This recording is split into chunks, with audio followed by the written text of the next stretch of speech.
Bismillahirrahmanirrahim. Assalamualaikum warahmatullahi wabarakatuh. Berjumpa lagi bersama Ibu ya dalam pelajaran sejarah dunia. Baiklah anak-anakku, kita langsung saja ya. Pada pertemuan sebelumnya, kita sudah sama-sama membahas atau mempelajari tentang penelitian sejarah ya, tapi belum sampai selesai. Ya kemarin atau pada pertemuan sebelumnya, dalam penelitian sejarah yang sudah kita bahas atau yang sudah Ibu jelaskan, yaitu tentang pengertian penelitian sejarah dan langkah-langkah dalam membuat penelitian sejarah. Ya, Ibu harap kalian semua menyimak video yang Ibu jelaskan pada pertemuan sebelumnya. Nah, untuk pertemuan kali ini, kita akan melanjutkan pada poin selanjutnya, yaitu tentang tujuan penelitian sejarah beserta manfaat dalam membuat penelitian sejarah. Ya. Oh ya, bagi yang belum sempat untuk menyaksikan atau menyimak pembelajaran pada pertemuan sebelumnya, nanti Ibu tulis linknya pada description ya. Ibu harap kalian semua menyimak dan mencatat apa yang Ibu sampaikan dalam video sebelumnya dan video yang sekarang ini. Dan Ibu juga mewajibkan kepada kalian untuk menulis komentar atau menulis absensinya melalui kolom komentar, nama beserta kelasnya gitu ya. Baiklah, kita mulai saja pada pertemuan kali ini, yaitu yang pertama tentang tujuan penelitian sejarah. Secara umum, penelitian sejarah dilakukan dengan tujuan untuk membuat orang sadar akan apa yang telah terjadi di masa lalu, gitu ya. Nah, untuk apa sih gitu ya? Yang pertama, untuk belajar dari kegagalan dan kesuksesan pada masa lalu. Diharapkan kegagalan pada masa lalu itu tidak terjadi kembali pada masa sekarang maupun di masa yang akan datang gitu ya.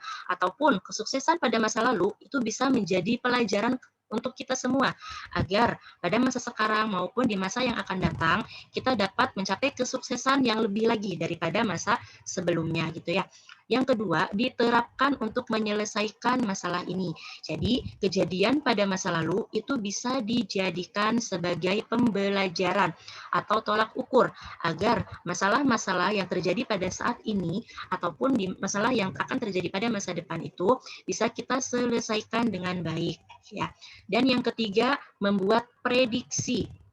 Yang keempat, menguji hipotesis tentang hubungan atau tren.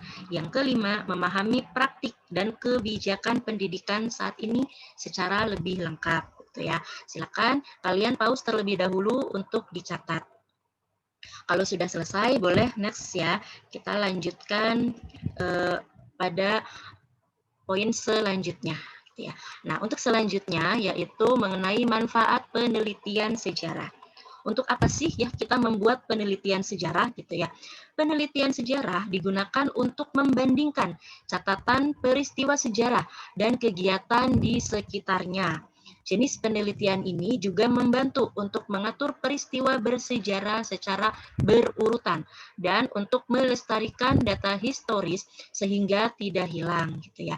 Jadi anak-anakku perlu kalian ketahui dalam membuat penelitian sejarah atau dalam pembelajaran sejarah itu tidak akan pernah terlepas dari yang namanya kronologis, diakronis, dan sinkronis gitu ya. Yang mana pada kronologis itu, jadi peristiwa sejarah itu harus berurutan, tidak boleh loncat-loncat gitu ya.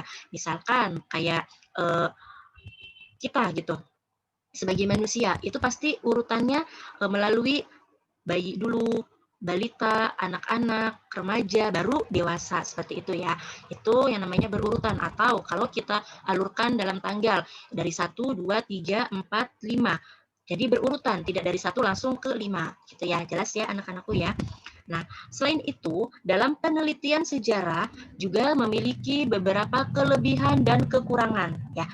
Baiklah, kita bahas dulu tentang beberapa kelebihan yang diperoleh dengan melakukan penelitian sejarah. Di antaranya yaitu 1. Penelitian ini tidak terlibat dalam situasi yang dipelajari. 2. Para peneliti tidak berinteraksi dengan subjek penelitian. Yang ketiga, analisis data historis dapat membantu menjelaskan peristiwa saat ini dan masa depan. Ya, silakan pause dulu untuk dicatat. Kalau sudah bisa di play kembali gitu ya.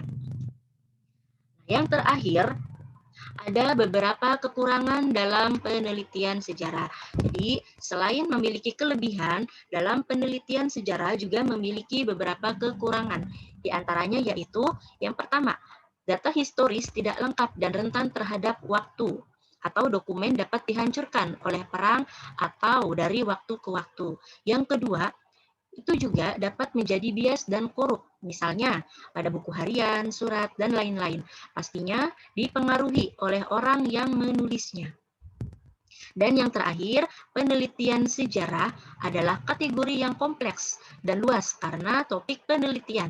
Misalnya, studi masyarakat dipengaruhi oleh banyak faktor yang perlu dipertimbangkan dan dianalisis. Ya, baiklah, silakan di-pause terlebih dahulu untuk dicatat.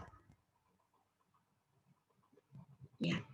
Pada pembelajaran hari ini, Ibu cukupkan sampai di sini saja ya. Mudah-mudahan ilmunya bermanfaat ya. Dapat diterima oleh kita semua, bermanfaat juga, dan semoga kita semua selalu sehat walafiat. Ya. Baiklah, sekian dari Ibu. Ibu mohon maaf apabila ada kekurangan dan kesalahan ya. Wassalamualaikum warahmatullahi wabarakatuh.